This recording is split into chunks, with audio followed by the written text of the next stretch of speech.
Bienvenidos a esta nueva presentación donde abordaremos algunas características generales relacionadas con el órgano de Corti. El órgano de Corti ha sido tradicionalmente definido como el aparato sensorial por excelencia del sistema auditivo. Se encuentra ubicado en la rampa media de la espiral coclear y comprende desde el punto de vista constitucional a la membrana tectorial, a las células ciliadas, a la membrana basilar y a las aferencias del ganglio espiral. Cada una de estas estructuras serán estudiadas en detalle para comprender luego la integridad funcional del órgano de Corti. La membrana tectorial es una membrana rígida que se dispone por encima de las cilias. En esta gráfica, la membrana tectorial estaría representado por esta imagen en color rosa. Esta imagen se dispone generalmente sobre el extremo libre de estas cilias, estas imágenes en negro que se encuentran sobre el polo apical de estas células en color amarillo que representan a las células ciliadas o células sensoriales por excelencia del órgano de Corti. Otra de las herramientas del órgano de Corti son las células ciliadas o células de Corti, que como decíamos anteriormente representan las células sensoriales propiamente dichas. Se las define básicamente como mecanorreceptores del oído interno encargados de la transducción auditiva y vestibular. Se comportan recepcionando estímulos mecánicos que van a provenir de los cambios que se pueden dar en el contenido líquido de lo que sería la cóclea propiamente dicha. Todas estas células presentan dos sectores claramente definidos, un polo apical y un polo basal, cada uno con características totalmente distintivas también desde el punto de vista estructural y desde el punto de vista funcional. En el polo apical reconocemos las cilias y los canales iónicos. Las cilias, por definición, son proyecciones citoplasmáticas apicales a manera de dedos de guante. Estas proyecciones tienen su extremo libre que van a contactar directamente con la membrana tectorial, con la membrana rígida que habíamos definido en el paso anterior. Estos extremos libres se encuentran a una distancia absolutamente diferente del polo apical, ya que los cilios tienen longitudes diferentes y variables, pero generalmente con una orientación de crecimiento de uno de los extremos al otro. Al cilio de mayor longitud se lo denomina quinocilio y al resto estereocilios. Dijimos entonces que según esto se reconocen dos grandes tipos de estructuras, los estereocilios y los quinocilios. El quinocilio, el cilio de mayor longitud. Los estereocilios son los cilios que van decreciendo en su longitud del quinocilio hacia el extremo contrario. La longitud ciliar entonces es variable y se disponen entonces de una manera creciente desde uno de los extremos hacia el otro donde se encuentra el cilio más grande o quinocilio. El cilio más corto van creciendo en su longitud hasta el más largo que es el quinocilio. El cilio más corto crece en longitud hasta el cilio más largo que es el quinocilio. El cilio más corto crece en longitud hasta el cilio más largo, que es el quinocilio. Estos cilios tienen una particularidad que ha sido descrita bajo el término de resonancia mecánica. La resonancia mecánica es la propiedad vibratoria de los cilios que se da a partir de la vibración que les imprime la membrana basilar. Como ya veremos cuando analicemos la percepción del sonido, al vibrar la membrana basilar se les imprime una vibración a los cilios. La vibración que llevan adelante los cilios se ha comparado históricamente con la vibración que dan las cuerdas de un arpa. Por ende, el fenómeno de vibración de cada cilio y por ende el fenómeno de resonancia mecánica va a estar directamente relacionado con la longitud ciliar. Así, la regla establece que a mayor longitud ciliar, mayor fenómeno de resonancia mecánica. En el polo apical, dijimos entonces, podemos reconocer la presencia de las estructuras ciliares, el quinocilio y los estereocilios, y de canales iónicos. Dentro de los canales iónicos se han descrito los canales voltaje dependiente para calcio, los canales de potasio activables por calcio y los canales lentos de potasio. Independientemente de la característica del canal, en lo que respecta a su naturaleza, en lo que respecta básicamente a los estímulos que les permitan su apertura, a la frecuencia y duración que los canales pueden estar abiertos, lo que podemos destacar desde aquí es que hablamos de esencialmente dos grandes tipos de canales. O son canales de potasio o son canales de calcio.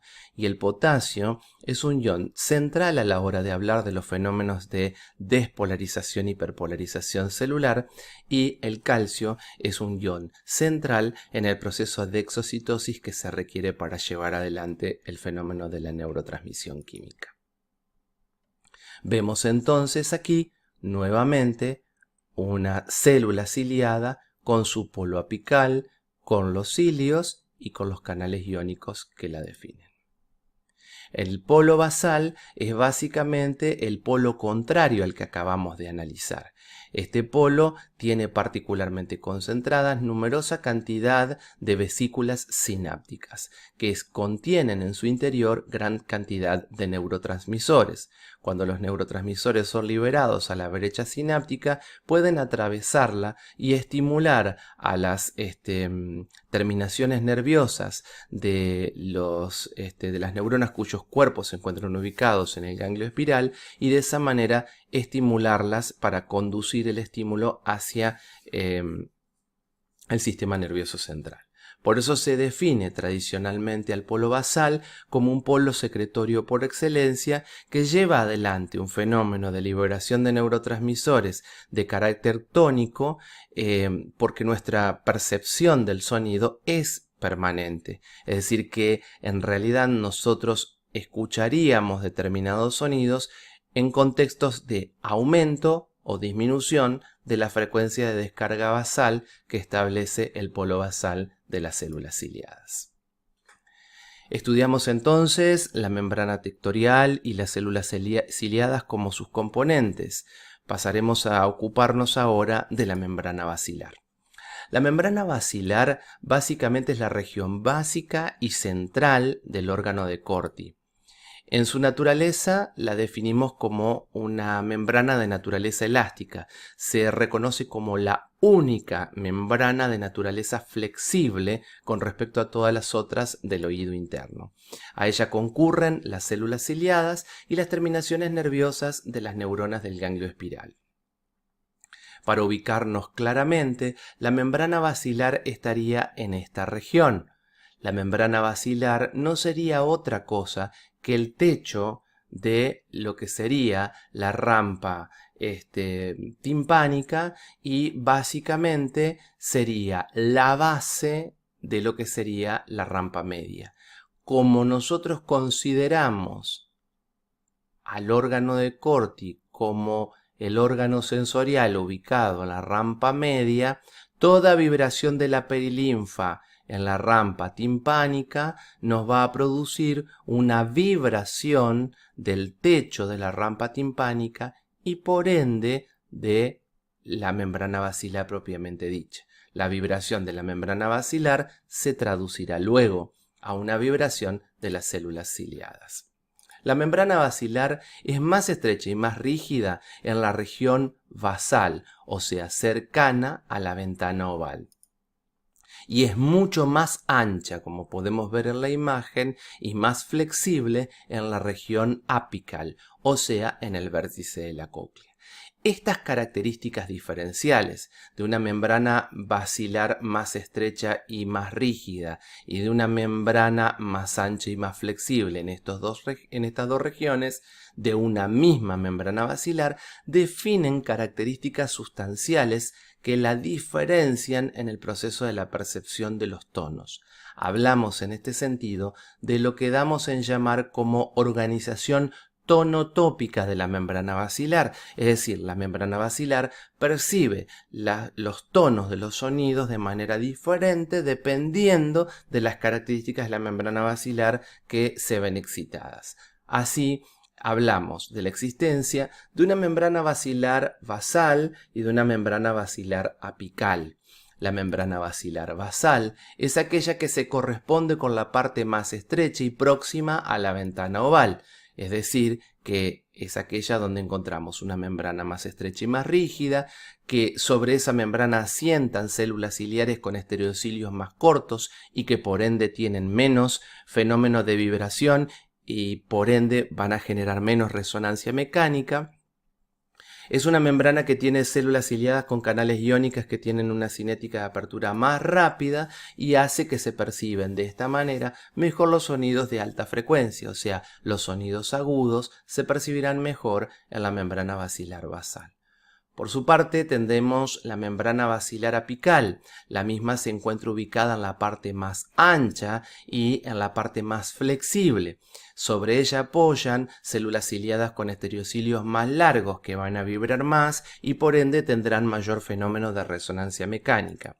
Entre los cilios podemos observar canales con una cinética de apertura más lenta y todo esto contribuirá a que en esta región se perciban mejor los sonidos de baja frecuencia, o sea, los sonidos más graves.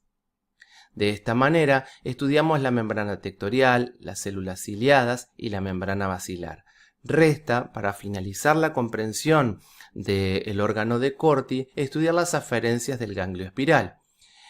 Las aferencias del ganglio espiral son las terminaciones nerviosas de las neuronas bipolares del ganglio espiral. Esto significa que si nosotros tenemos a las células ciliadas con su polo apical con las cilias de distinta longitud y los canales y con su polo basal donde encontramos todo lo que son las vesículas sinápticas capaces de liberar neurotransmisores, que esos neurotransmisores atravesarán la brecha sináptica para sensibilizar las terminaciones dendríticas de las neuronas cuya proyección proviene de una neurona que tiene su cuerpo ubicado en el ganglio espiral. Cuando se lleve la información al ganglio espiral, desde el ganglio espiral, por el axón, viajará la información al sistema nervioso central. Esta interacción célula ciliada, ganglio espiral, es sumamente importante y se acepta que alrededor de 10 terminaciones nerviosas dendríticas periféricas se encuentran por células ciliadas, es decir que la sensibilidad capaz las fibras sensitivas capaces de recolectar esta información son realmente muy densas. El conjunto de estas proyecciones, que luego son llevadas a partir del ganglio espiral, conforman el octavo par o nervio auditivo, que será quien lleve la mayor proporción de la información al sistema nervioso central.